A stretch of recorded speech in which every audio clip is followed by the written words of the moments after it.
Hello class 8। बेटा हम लोग चैप्टर पढ़ रहे थे force and pressure. It was force and pressure. Please copy बनाते चलिए, जैसे जैसे मैं बताता चल रहा हूँ कि इट विल बी चेक्ड। हाँ, इसको मैं मंगाऊंगा जब स्कूल खुलेगा तो जैसे जैसे बताता चल रहा हूँ वैसे नोट्स बनाते चलें और उसी से रिवाइज करते चलिए। थोड़ा सा इधर तेज चलेंगे हम, क्योंकि मार्च में एग्ज़ाम है। चैप्टर कंप्लीट करना फटाफट हमें, जल्दी जल्दी और समझते हुए, लेकिन कंप्लीट करने का मतलब जो समझते हुए, ठीक है। अब हमें इसमें देखना था कि that force can change this change the shape of an object. अगर किसी बॉडी पे या किसी ऑब्जेक्ट पे फोर्स लगाएंगे तो इसका शेप चेंज हो सकता है, ठीक है ना। ये हमें पढ़ना, एक्टिविटी के थ्रू देखेंगे। सी देखिए, some situation have been given in column 1 of table 11.2, ठीक है ना। 11.2 column 1, in which objects are not free to move. In which objects are not free to move, इस कॉलम में दे रखा है वो 11.2 के टेबल में। Column 2 of this table suggests the manner in which a force can be applied on each object, while column 3 shows a diagram of the action. ठीक है, try to observe the effect of force in as many situations as possible. You can also add similar situation using available materials from your environment. अपनी चारों तरफ से देखिए, कुछ इस तरह का हो सकता है तो करेंगे। Note your observation in column 4 and 5 of the table. See, बताता हूँ मैं इसमें करना क्या है। Studying the effect of, इसका हेडिंग है कि हम फोर्स अप्लाई करेंगे तो ऑब्जेक्ट पे क्या प्रभाव पड़ेगा। पहला है description of the situation was that is that A lump of डफ ऑन ए प्लेट, ठीक है। कैसे इसको फोर्स अप्लाई करना, ऐसे देखिए ऊपर से। अच्छा, अब इसमें बताना एक्शन ऑफ फोर्स होता क्या है, change in state of motion या चेंज इन शेप। मोशन में कुछ चेंज हो रहा है क्या, तो इसमें भरेंगे नो। चेंज इन शेप, हाँ शेप में चेंजिंग होगी, इसमें यस वाले में करेंगे, इसमें नो वाले में करेंगे change in state of motion, और चेंज इन शेप में यस करेंगे, एस वाले में करेंगे। मतलब दोनों में से कुछ एक ही होगा, दोनों हो सकता है, ठीक है ना। Spring fix to the seat of bicycle, हाँ, by sitting on the seat, क्या होगा इसमें। आप इसमें करिएगा, किसमें यस होगा किसमें नो होगा, ठीक है ना। इसी तरह ये सारे एग्जाम्पल आपको करने हैं, इसी तरह ये सारे एग्जाम्पल आपको करने हैं और इसको भरना। एक में यस में रहेगा, एक में नो में रहेगा, ठीक है ना। ये आप स्टेट में अगर रेस्ट से मोशन में बॉडी चली जाएगी तो इसमें वाले में यस करेंगे। अगर रेस्ट से मोशन में नहीं, या मोशन से रेस्ट में नहीं आ रही है, केवल उसका शेप चेंज हो रहा है, तो इसमें यस करेंगे, ठीक है ना। समझ में आ गई बात, आगे देखते हैं। अब देखिए इसमें होता क्या है।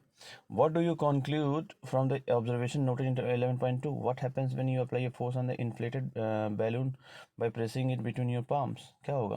What happens to the shape of a ball dough when it is rolled to make a chapati, ठीक है ना। What happens when you press a rubber ball placed on a table? In all these examples, you saw the application of force on objects that may change its shape. जितना भी हमने ऊपर shape में ही change करता है, ना कि state of motion में, ठीक है ना बेटा। तो having performed all the above activity, you would have realized that a force क्या क्या कर सकता है, may make an object move from rest, rest में है तो उसको मोशन में ला देगा।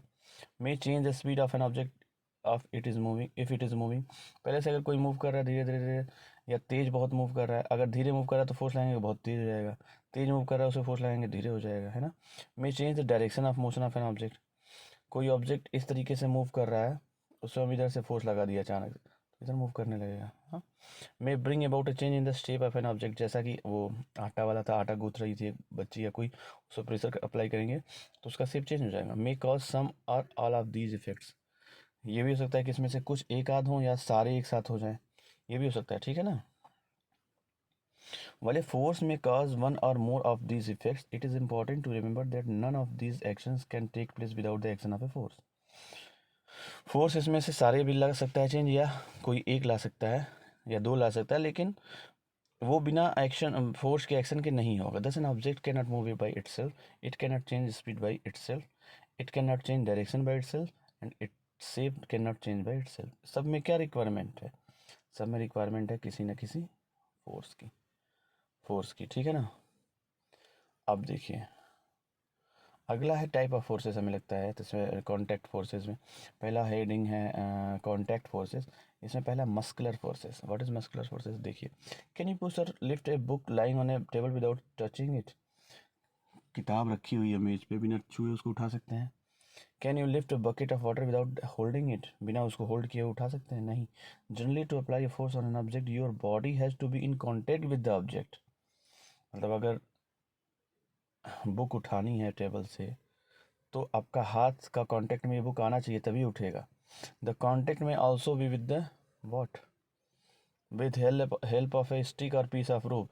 वो डायरेक्ट हाथ से कांटेक्ट ना करके रोप से कांटेक्ट कर लें या छड़ी से कांटेक्ट कर लें। When we push an object like a school bag और lift a bucket of water, where does the force come from? कहाँ से आता है वो? कोई चीज़ उठाते हैं या किसी चीज़ को ढकेलते हैं तो वो फोर्स आता कहाँ से?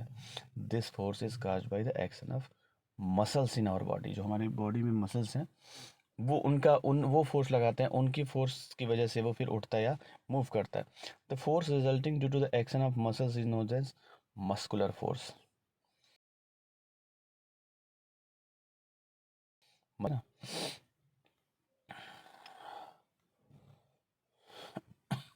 चलिए थोड़ा सा आगे भी देख लेते हैं, फिर येलो वाले को पढ़ेंगे अभी। Animals also make use of muscular force to carry out their physical activities and other task. ठीक है ना? Animals also make use muscular sources. ठीक है। Animals like bullocks, horses, donkeys, camels are used to perform various tasks for us। ठीक है ना? In performing these task they use what? अपना muscular force वो यूज़ करते हैं। जैसे ये अब है, इसको जब ये इसको पूरे को जब दोनों मिल के खींच रहे हैं तो they both are using their muscular force to pull this. ठीक ना? Muscular force of animals use to carry out many difficult task. Okay, वो अपना मस्कुलर फोर्स लगा रहे हैं। ठीक है ना? Since muscular force can be applied only when it is in contact with an object, object के कॉन्टेक्ट में रहेगा तभी मस्कुलर फोर्स अप्लाई कर सकते हैं।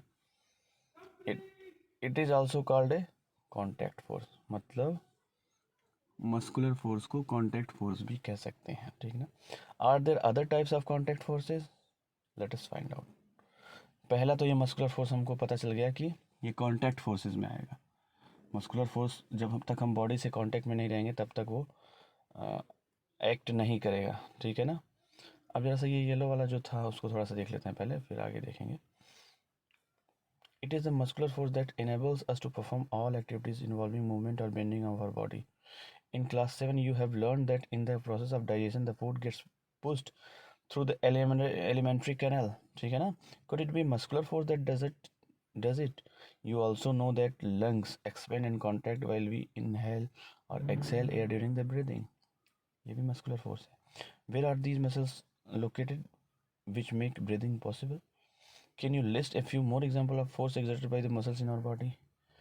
मतलब और भी एग्जांपल्स हैं मस्कुलर फोर्सेस के। ठीक है ना? कॉन्टैक्ट फोर्सेस के। कॉन्टैक्ट फोर्स के टाइप में आएगा muscular force. Why? Because it is needed a muscular force. Sorry, मैं उल्टा बोल रहा था। एक कॉन्टैक्ट फोर्स चाहिए या कॉन्टैक्ट होना चाहिए किसी मस्कुलर फोर्स की एक्टिविटी में लाने के लिए। ठीक है बेटा? तो इसको पढ़िए, आप यहाँ तक पढ़िए। इसके आगे कोई डाउट होगा तो पूछिए। रुकिए थोड़ा और डिस्कस, या नहीं, फ्रिक्शन नेक्स्ट क्लास में करेंगे। ठीक है? नोट्स बनाते रहिए, रिवाइज करते रहिए। अगर कोई डाउट हो तो पूछिए। Thank you.